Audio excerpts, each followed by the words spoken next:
we live under the appearance that there are co-equal branches, that the first executive branch, the legislative branch, and the Supreme Court, that there's tension between them. You're speaking about a fourth branch of government that was never authored by the founders, the administrative state, and technically that should fall under the vested authority of the president in Article 2. They don't believe that and speak about how what we are really barreling towards. We are barreling towards a constitutional crisis, and I think the Supreme Court will rule correctly on this, of who actually runs the bureaucracy.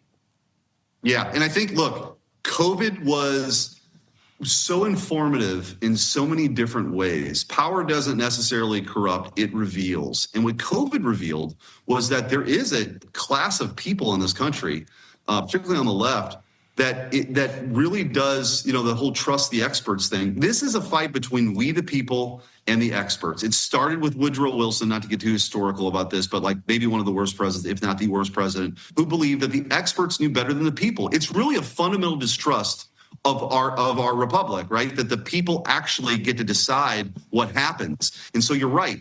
We have a vertical and horizontal separation of powers, whether it's federalism or the three branches of government. The founders envisioned that to constantly be checking one another so that no one branch, no one person ever got too powerful. Why is that? The fundamental goal was to protect individual liberty. That's the constitutional design that we have. They never envisioned a separate branch apart from that would have immense power over people's lives and livelihoods, and you never know who they are.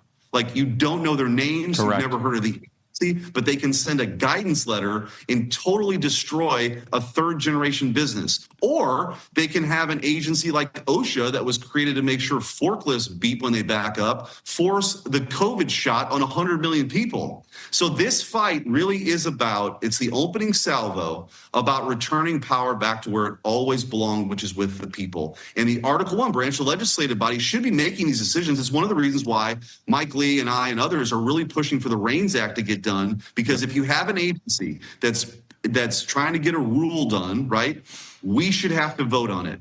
Like, if you think banning gas stoves is such a great idea, make us vote on it. And the truth is, those ideas would never come that far because they know they're ridiculous. They never get voted on. But if they did and somebody voted on it or voted against it, you could hold them accountable for it.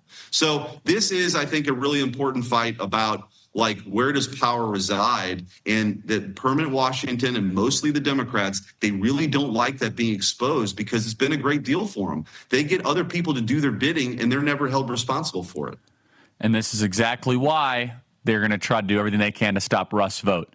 Russ' vote is prepared. He's tipping the spear now. He's tipping the spear. Yeah. There's already language, Charlie, there's already language talking about Project 25. The irony is their opening and closing argument during the campaign was that Trump was a threat to democracy. They lost that. In the middle of that argument, somewhere along the way, they tried to scare people with Project 25, whatever. But here we go now. They're using similar language, and they're just going to lose. And we have to exercise the power that we have now that we're in the majority to right-size government and put power back to where it always belonged.